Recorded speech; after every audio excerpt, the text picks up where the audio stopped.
Alright, September 22nd. I've got a little calendar down there, that's why I'm always looking over there. Driving back from Tallahassee, I am feeling a little bit better. This post-COVID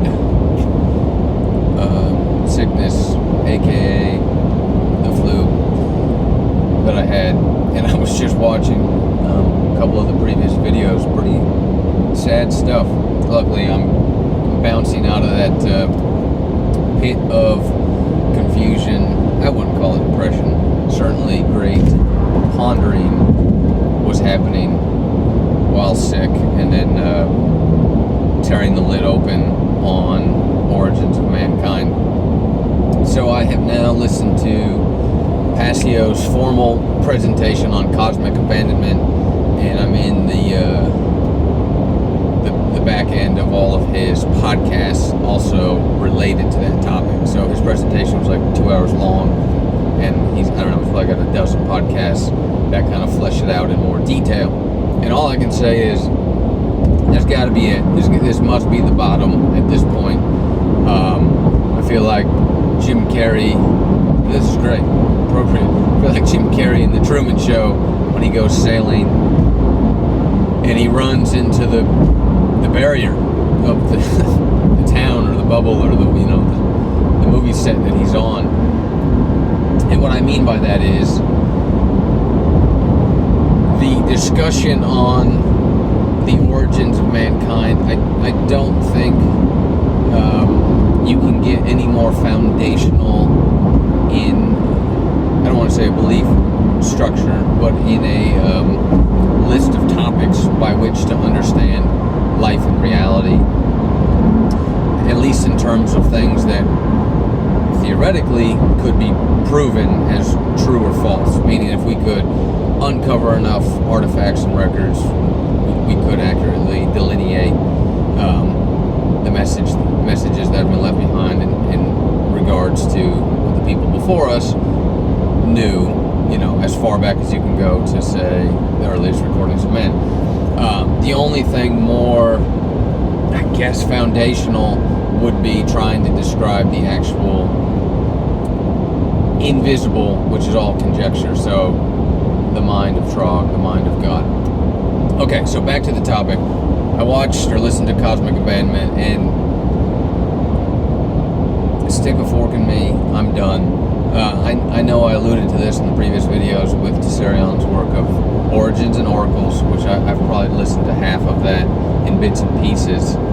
And what's interesting to point out is, yeah, I've kind of given you the meat and potatoes here in the last 4 or 5 videos, and it's my aspiration to go back and make intentional content to start teaching a lot of this information. So I took a few hundred hours of things I've listened to and spit out some of the most crucial elements. And even Mark Passio mentions, of all the information that he knows and understands, of all the occult, all the hidden information, he personally sat on that information without sharing it or teaching it for years. And then once he got started, he doesn't even barely mention the cosmic abandonment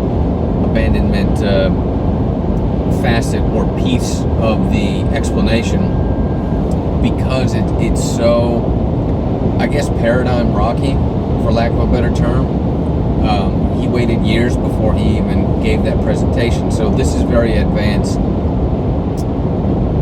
It is an advanced topic relative to the understanding of what's really going on. And yet here I'm fast tracking all the way to it in this video. So take it with a grain of salt. To unpack the significance of where we come from finally brings the story, I don't want to say to an end, but to a completeness of understanding, Passio's theory. And I hate to call it a theory, because so much of what he's explaining is just the absolute truth. But real quick, you come to the understanding, the general you, the world is not as it seems, that we are in fact living in a cage, in a prison,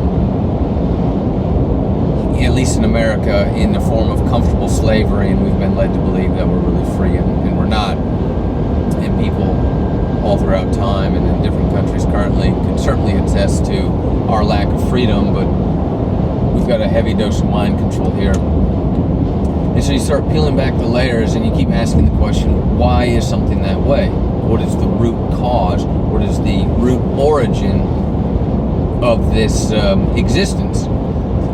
And so to try to very briefly explain why we would be living in a world of slavery, and to prove that we are, that's the understanding of what natural law is, that our aggregate behavior manifests our aggregate environment. So morality or immorality and the expression thereof by the populace will generate and manifest freedom or slavery. Okay. And we'll get into proofs of how we are very much enslaved. So then you ask the question, well, why? Why would people do that to other people? You know, why can't we all just get along? So you have to postulate the existence of evil. Where does it come from? Why is it here? Who is enacting it? Who is enforcing it? And you get into the understanding of psychopathy, primary and secondary. So primary are the ones that you associate with psychopathy, psychos. Those that do not have the capacity fundamentally in the brain structure to feel emotion and therefore will act in any way that serves themselves. So just think of all the dictators that existed. Those should be perfect examples of those that have primary psychopathy. Very, very, very small amount of people that have that. The real issue is those with secondary psychopathy, which are the ones willing to enforce the orders and opinions of those with primary psychopathy.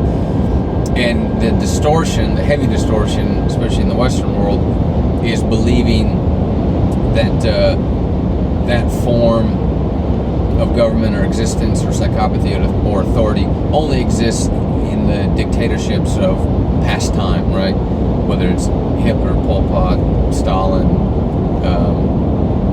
anyone else that you want to mention in years bygone, they would be reluctant to understand that our current government system is no different than that. It just has a different sheen on the outside. All right, I'm trying to get to it as fast as possible. So now we can admit the existence of evil posited on primary psychopathies. So now it comes back to, well, where did this come from?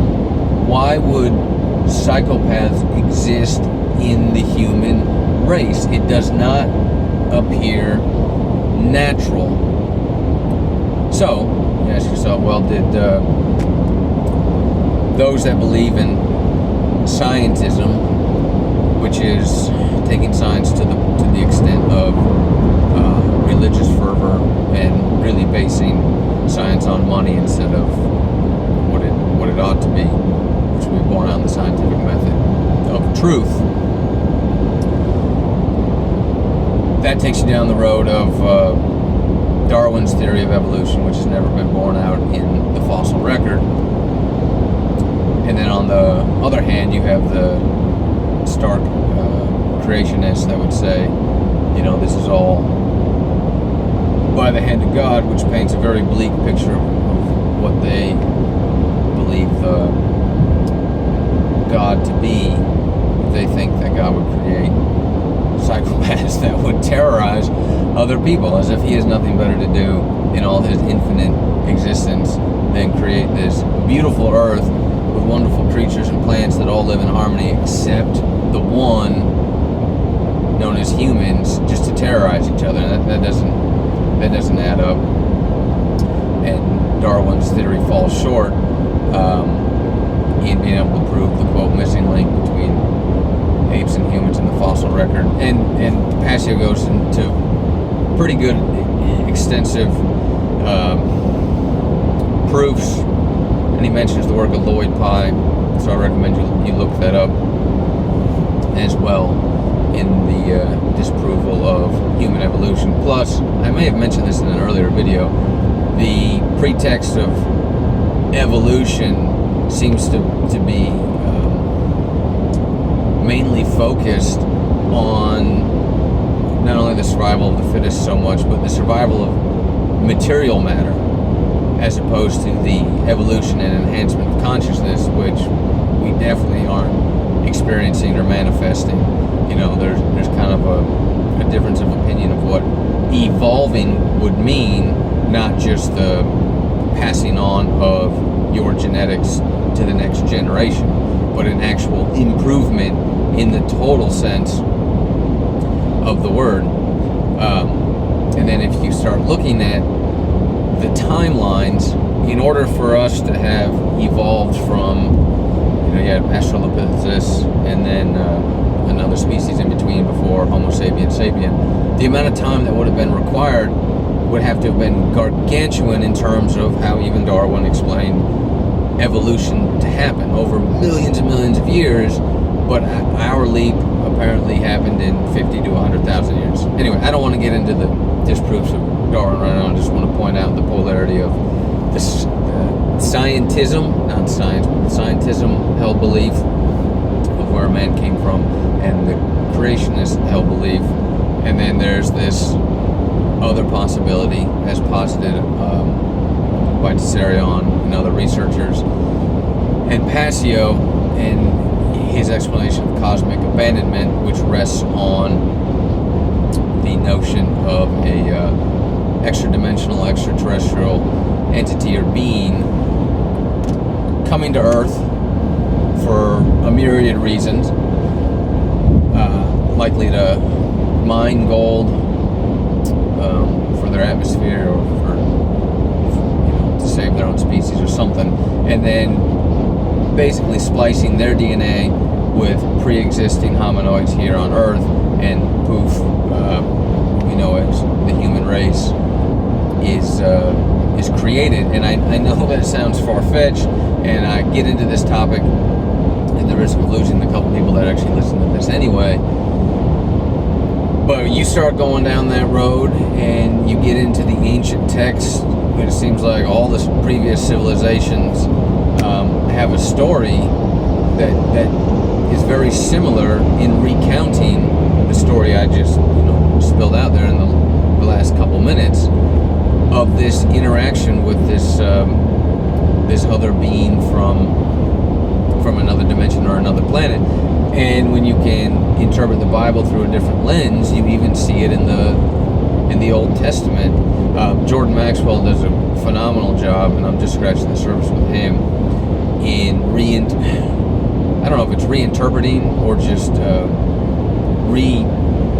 translating the Bible, especially when you see in the beginning it says gods instead of God, and in our image instead of in my image, etc. And a lot of things start to slap you in the face that, well, is it far-fetched? We are at a point in our advancement as humans where we're messing around with AI, transhumanism, and splicing genetics and DNA. So what's to think that there couldn't be an entity more advanced than us that came over here and mucked around with us? And there's a lot more to it than that. So I think I will conclude there and just say I'm losing touch with reality to a certain extent, and I need to find some balance and then come back and start to share this information in a linear fashion, probably with some shorter videos that really begins to spell it out.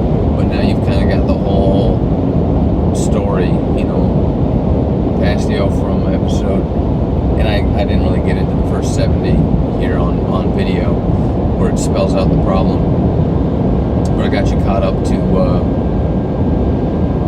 where humans are potentially from, so something to chew on.